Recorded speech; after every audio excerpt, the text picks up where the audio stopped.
lakini alhamdulillah timu kubwa ina wachezaji wakubwa katika nyakati ngumu, mchezo mkubwa tumeweza kuwa na goalkeeper mzuri, tumeokota alama moja. Ndivyo bingwa anapocheza katika situation ngumu, tumeweza kupata point, maisha yanaendelea. Ligi bado, mechi bado nyingi, lakini kwa leo tunasema alhamdulillah. Kwa kweli binafsi man of the match ya Diarra unaitafsiri? Amedeserve kwa sababu atakuwa katika kiwango bora kwenye pitch na wenzetu walikuwa bora. Hapo unahitaji goalkeeper bora kuweza kusaidia timu. Ndio maana Diarra amefanya kazi yake leo. Simba walikuja leo na kila kitu. Hivi mnajua kama walipita mlango huu wa VIP leo? Kwa mara ya kwanza duniani Simba walipita VIP. Wamevunja hapa, wameingia ndani. Maana yake watu wao walidhamiria kila kitu kwa ajili ya kufuta wateja. Haijakuwa bahati kwao, wamepata pointi moja, imekuwa bahati kwetu kwa tulivyocheza kupata pointi moja. Alhamdulillah, ligi inaendelea. Nasema hivi kwamba hamkuwa bora na mshindwa kuwafunga. Kwa maana hiyo pia mnajivunia kwa kikosi mlichokuwa nacho kwamba hata nimekwambia katika nyakati ngumu hauchezi vizuri, unahitaji wachezaji wako wakubwa kukusaidia kwenye pitch. Hadi leo Pacome pengo lake limeonekana wazi kabisa. Sio Pacome, usizungumze Pacome. Tukianza na Pacome kwa. Usizungumze Pacome, zungumza mpira. Lazima kwa tutoe credit, wamecheza vizuri. Wamecheza hapana. Cha kwanza tutoe pongezi, wamecheza vizuri. Ndio la kwanza. Ndio mpira wamecheza vizuri. Walikuwa na nafasi ya kushinda mechi, tulikuwa na mchezaji mkubwa golini Diarra tusaidia, tumetoka na pointi moja basi. Lakini unasema kipa akipewa ndio mpira huu. Diarra hajaletwa hapa ukatanyanya, ameletwa kukudaka katika mechi kama hizi. Kwa hiyo amedaka leo kafanya kazi yake. Sawa. Hamjaona kabisa pengo la yaliyokuwa mapungufu leo. Ndio maana kuna uwanja wa mazoezi, tunakwenda kufanya mazoezi, tunakwenda kuboresha. Kwa sababu ligi bado. Huu ndio mchezo wa 11 kama sikosei. Kwa bado michezo mingi mbele. Leo tumepata pointi moja, difference kati yetu na wao bakia pointi 5, tunaendelea na ligi. Sio wanajilinganisha na nyinyi unapata point. Mwisho wa msimu atakayekumbukwa hapa ni bingwa. Sio ambaye ameshinda dabi. Tumepata pointi moja, difference bao 5 kati yetu na wao. Huenda kuna timu nyingine zitaongeza gap ya point, lakini muhimu point 5 kati yetu sisi na Simba zibakia pale pale, ligi inaendelea. Alama moja inakupa unyonge, huzuni. Mimi leo sijapata huzuni yoyote. Kama watu hawa leo wamekuja kucheza hapa jana, viongozi wao walikesha hapa usiku wa manane. Wamekuja hapa watu wazima, unamheshimu kabisa, mtu mnene katembea hapa bila nguo usiku manane, ameoka katikati ya uwanja. Watu hao wamekuja leo, wachezaji wao wamekubali wote kuwa vinyamkela, kila ana chupa yake kila dawa, kila mchezaji. Nyewe watu mmeona waandishi msio wanafiki, kila mchezaji amekubali kuwa kinyamkela, ameingia amwaga dawa. Walikuwa hawana hiana. Watu hao wamepita leo VIP kupata pointi moja, na nakwambia wao watakuwa wanajilaumu kuliko sisi kupata alama moja. Ambie kweli mechi imeisha, wajipanga na mchezo wa Fatumeli na Singida, tunajiandaa na Singida inshallah.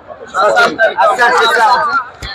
Pata majeruhi, aliumia bega lake la kushoto wakati anaenda kugombania mpira na mchezaji na goalkeeper.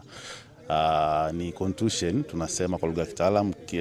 Tunategemea itachukua siku chache tu, ndani ya wiki moja na hali yake itakuwa imeshatimilika, imekuwa kamili kabisa na anaweza karejea kuendelea na majukumu yake ya kucheza mpira bila shida yoyote.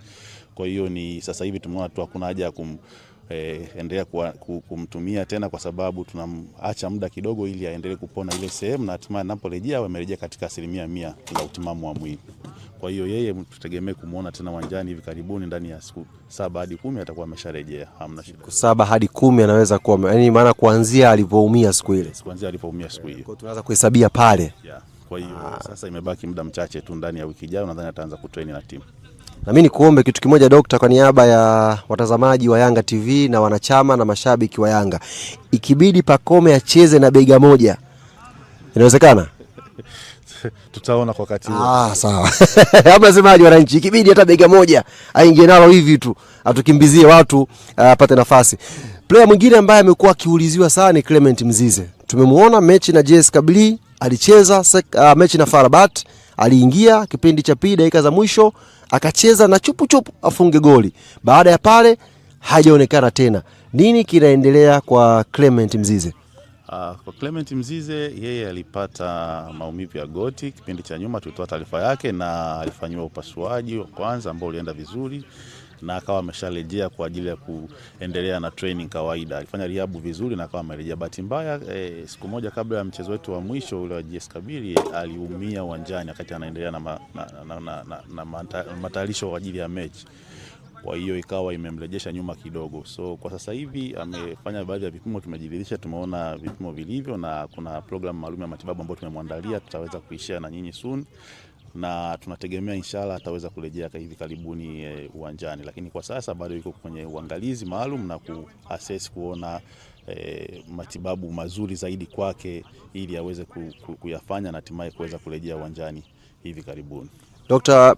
Utaniwia radhi kama nitakuwa nazidi kuchimba hii taarifa, kwa sababu nisipokuuliza wanachama watanikalia kooni. Unavyosema hivi karibuni, maana yake tumtarajie kwenye lile jambo? Ni kwenye lile jambo kwa sasa ni ngumu kusema kwamba atakuwepo au atakuwepo, ni 50% kwa 50. Tujipe tu muda kidogo, tunafanya kila jitihada za kuweza kuona uharaka wa kuweza kumrejesha, na inshallah Mungu akisaidia anaweza karejea mapema. Inshallah, naamini wananchi wamepata majibu mazuri na nimeuliza vizuri na mmeelewa pale kwenye hivi karibuni kwenye lile jambo, nafikiri tumeelewana. Player mwingine ambaye anauliziwa sana sasa hivi ni Prince Dube. Hayupo kwenye safari, na asubuhi meneja alitujuza kwamba amepata shida, pata injury na yeye. Hali yake ikoje Prince Dube? Prince Dube ana sprain ya ankle, kwa hiyo tumeona asiweze kusafiri na sisi kwenye hii mechi ili kuruhusu ile sehemu iliyoumia iweze kupona.